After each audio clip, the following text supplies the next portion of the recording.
하나님께서는 이미 자격 없는 우리를 위해 그리고 우리를 대신하여 그 아들의 피로 그 대가를 치르셨습니다. 그리고 바로 그것이 우리가 그분의 은혜 앞에서 자신들의 비루함으로 움츠려들미 아닌 오직 그 은혜를 담대히 누릴 수 있는 이유입니다.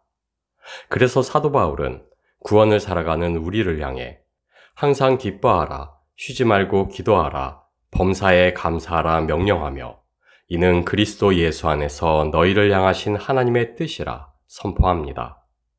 그러나 은혜가 값없이 주어지는 선물이라 해서 그 은혜가 대가 없이 주어진 것은 결코 아니라는 사실을 우리는 늘 기억해야만 합니다. 주신 은혜는 우리 주 예수 그리스도의 피의 대가요, 하나님 공의의 결과이기 때문입니다. 우리를 구원하시기 위해 하나님께서는 하나밖에 없는 아들을 십자가에 대신 내어주시는 값비싼 대가를 치르셨습니다.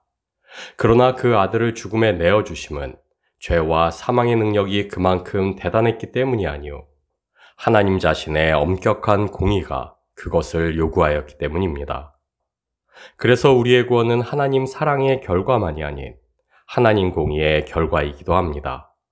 그래서 구원을 살아가는 우리는 여전히 하나님의 공의 앞에, 그분의 심판 앞에 매일같이 서 있습니다. 십자가의 그 사랑이 오늘도 변함없듯 십자가의 공의 역시 우리의 구원 안에서 여전히 역사하고 있습니다. 역대상 15장 13절 말씀입니다.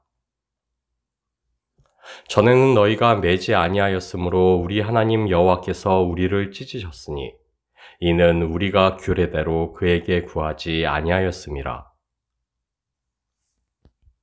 구원을 살아가는 우리에게 십자가의 그 사랑이 여전하듯 구원을 살아가는 우리는 변함없는 그 공의를 오늘도 마주하고 살아가야만 합니다. 그리고 여전히 가난하기만 한 우리는 그 공의와 심판을 결코 감당할 수 없습니다. 그러나 그럼에도 우리가 그분의 은혜로 설 수 있는 이유는 우리를 향한 그 공의의 심판을 우리 주님이 십자가 위에서 이미 감당하셨고 오늘도 여전히 감당하고 계시기 때문입니다. 우리의 구원은 엄격한 하나님 공의의 결과이나 그러나 예수 그리스도로 말미암아 그 공의는 엄정한 심판의 두려움이 아니오 우리로 누리게 하시는 은혜의 기쁨이 되었기 때문입니다. 하나님은 말씀을 통하여 여러 번 근심하지 말라 우리를 위로하시고 격려하십니다. 그리고 우리는 염려하지 말라는 그 말씀 앞에서 근심하는 것은 믿음이 없는 것이요 불순종이라 여기며 염려하고 두려워하는 우리 자신들을 자책하기도 합니다. 그러나 우리는 근심하기에 주께 나아가며 염려하기에 기도하는 연약한 자들입니다. 그리고 주께서는 그러한 우리를 잘 알고 계십니다. 그래서 주님께서는 우리에게 근심하지 말라 명령하시며 또한 쉬지 말고 기도할 것을 명령하십니다. 오직 너희는 그의 나라를 구하라. 그리하면 이런 것을 너희에게 더하시리라. 그 은혜를 약속하시며 기도가 은혜의 통로임을 명확히 하십니다. 그러나 우리가 기억해야만 할 것은 하나님은 사랑이심과 동시에 공의이시기도 하다는 사실입니다. 하나님은 엄격한 공의이시기에 그래서 우리의 기도와 간구 또한 하나님의 법과 규례대로 올려드려져야만 합니다. 그리고 예수 그리스도 안에 있는 우리에게 주신 하나님의 법과 규례는 오직 사랑입니다.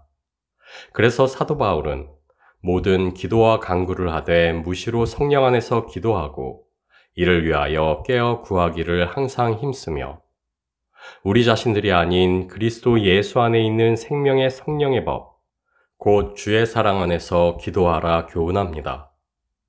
그러나 우리가 기억해야만 할 것은 기도와 간구가 사랑이라는 그 규례와 법을 쫓아 올려드려져야만 한다는 사실이 결코 우리가 이타적이고 영적인 기도와 간구만으로 하나님께 나아가야만 한다는 의미는 아니라는 것입니다.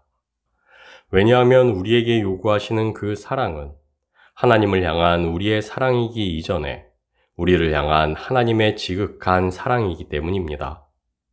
그래서 성령 안에서 기도할 것을 명령한 사도 바울은 또한 말할 수 없는 탄식으로 우리를 위하여 간구하시는 성령을 언급하며 그 아들을 아끼지 아니하시고 우리를 위하여 내어주시니가 어찌 그 아들과 함께 모든 것으로 주시지 않겠느냐 우리에게 반문합니다. 하나님의 법과 규례를 쫓아 성령 안에서 기도한다는 것이 그 아들을 내어주시기까지 한 하나님의 그 사랑을 전적으로 신뢰하고 의뢰하는 것임을 알게 합니다. 그래서 주님께서는 우리에게 기도와 간구로 구할 것을 명령하시며 너희 중에 누가 아들이 떡을 달라 하면 돌을 주며 생선을 달라 하면 뱀을 줄 사람이 있겠느냐? 너희가 악한 자라도 좋은 것으로 자식에게 줄 알거든. 하물며 하늘에 계신 너희 아버지께서 구하는 자에게 좋은 것으로 주시지 않겠느냐? 우리를 교훈하십니다. 우리에게 기도를 요구하심이 단지 우리의 필요를 구하라는 것이 아니오 영적인 의무를 다하라는 것이 아님 우리의 필요를 아시고 채우실 그 사랑의 풍성함을 신뢰하고 기대하는 것에 있음을 알게 하십니다. 너희가 얻지 못함은 구하지 아니하며 구하여도 받지 못함은 정욕으로 쓰려고 잘못 구함이니라. 야고보서의 이 말씀 앞에서 우리는 우리의 기도와 간구에 대해 하나님이 판단하사 줄만한 것은 주시고 잘못 구한 것은 주시지 않는다 여기며 우리의 기도가 과연 옳은 요구요 간구인가를 고민하지만 그러나 하나님은 우리가 구하는 것 이상의 것, 우리에게 참으로 필요한 모든 것을 예비하신 채 우리의 기도와 간구를 기다리시는 전지전능한 우리의 아버지이십니다. 그러나 마땅한 우리의 필요를 이미 알고 계심에도 우리로 기독해 하시는 목적은 우리가 가짜요 거짓인 세상의 풍요가 아닌 참이요 영원한 하나님의 은혜의 풍성함을 누리기를 원하시기 때문입니다. 하나님께서 우리에게 은혜를 베푸심은 우리에게 그 대가를 요구하심이 아니오 우리가 그 은혜를 마음껏 누리는 그 기쁨과 감사로 살아가기를 원하시기 때문입니다. 데살로니가 전서 5장 16절에서 18절 말씀입니다. 항상 기뻐하라, 쉬지 말고 기도하라, 범사에 감사하라. 이것이 그리스도 예수 안에서 너희를 향하신 하나님의 뜻이니라. 하나님이 우리에게 원하시는 감사는 낮은 자가 높은 자에게 혹은 비루한 자가 고귀한 자에게 올리는 격식이나 경의가 아닙니다. 은혜를 담대히 누리고 즐기는 우리의 기쁨이 그 은혜를 베푸신 이를 향하는 것, 그것이 바로 하나님이 참으로 원하시는 우리의 감사이기 때문입니다. 감사의 사전적 의미는 어떤 형태로든 받은 혜택이나 호의에 대한 고마움을 느끼고 이를 긍정적인 태도로 삶에 통합하는 마음과 행동입니다. 다시 말해 참다운 감사란 단순한 고마움의 표현을 넘어 우리 삶을 긍정적으로 변화시키는 내면의 태도라 할 수 있습니다. 그래서 구원을 살아가는 우리에게 있어 감사란 우리가 받은 구원의 은혜를 알고 그 은혜를 삶으로 누리며 그것을 전심으로 기뻐하는 것이라 할 수 있습니다. 그래서 사도 바울은 구원받은 우리에게 항상 기뻐할 것을 명령하며 무엇을 하든지 말에나 일에나 다 주 예수의 이름으로 하고 그를 힘입어 하나님 아버지께 감사하라 권고합니다. 그리스도 예수를 힘입어 구원을 살아가는 우리가 마침내 마주하는 것이 결국 은혜요. 그 은혜의 기쁨을 누리는 감사일 수밖에 없음을 알게 합니다. 그렇게 참된 감사는 우리가 갖추어야만 하는 겸손한 의무가 아닌 은혜를 누리는 자가 마땅히 체감하고 내뱉을 수밖에 없는 기쁨의 환호라 할 수 있습니다. 그래서 우리는 은혜에 감사하기에 앞서 먼저 받은 은혜를 참으로 누릴 수 있어야만 합니다. 하나하나 셀 수 있을 만큼 우리가 누리는 은혜를 분명하게 마주하고 인식하며 체감해야만 합니다. 그래서 우리는 쉬지 않고 기도해야만 합니다. 왜냐하면 우리에게 주신 은혜를 하나하나 세는 것이 바로 기도이기 때문입니다. 우리로 은혜를 마주케 하고 깨달아 누리게 하는 것이 우리의 기도요. 마주한 그 은혜를 누리는 명확한 증거가 우리의 기쁨이요 감사이기 때문입니다. 빌립보서 4장 4절 말씀입니다. 주 안에서 항상 기뻐하라. 내가 다시 말하노니 기뻐하라.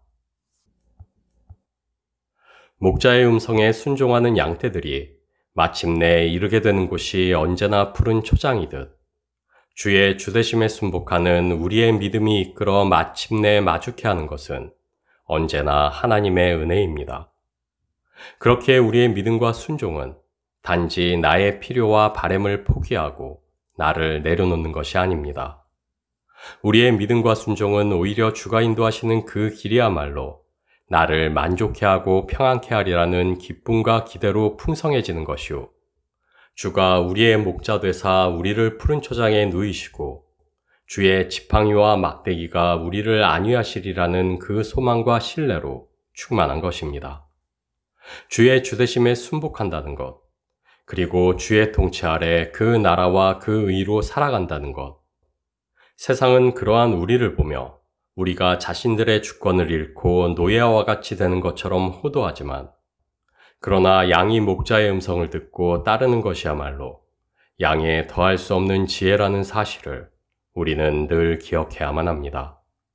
그래서 사도 베드로는 우리의 구원에 대해 너희가 전에는 양과 같이 길을 잃었더니 이제는 너희 영혼의 목자와 감독 되신 이에게 돌아왔느니라 단언합니다. 너희가 전에는 백성이 아니더니 이제는 하나님의 백성이요. 전에는 긍휼을 얻지 못하였더니 이제는 긍휼을 얻은 자니라 선포합니다. 은혜를 떠났더니가 그분의 은혜로 돌아와 그 은혜를 풍족히 누리는 것. 바로 그것이 우리의 구원이기 때문입니다. 우리는 근심하고 염려하며 두려워합니다. 그래서 하나님께서는 우리에게 보혜사 성령님을 보내시고 불변하는 자신의 사랑이 우리를 지탱하는 확고한 법이 되게 하사 우리로 그 사랑을 의지하여 기도할 수 있게 하셨습니다. 그 기도와 간구를 통해 자신의 은혜를 마주케 하시고 그 은혜 안에서 기쁨과 감사로 구원을 살아낼 수 있게 하셨습니다. 그래서 하나님께서는 우리로 쉬지 말고 기도하라 명령하십니다. 항상 기뻐하고 범사에 감사하는 그 은혜를 우리로 누리게 하시겠다 약속하십니다.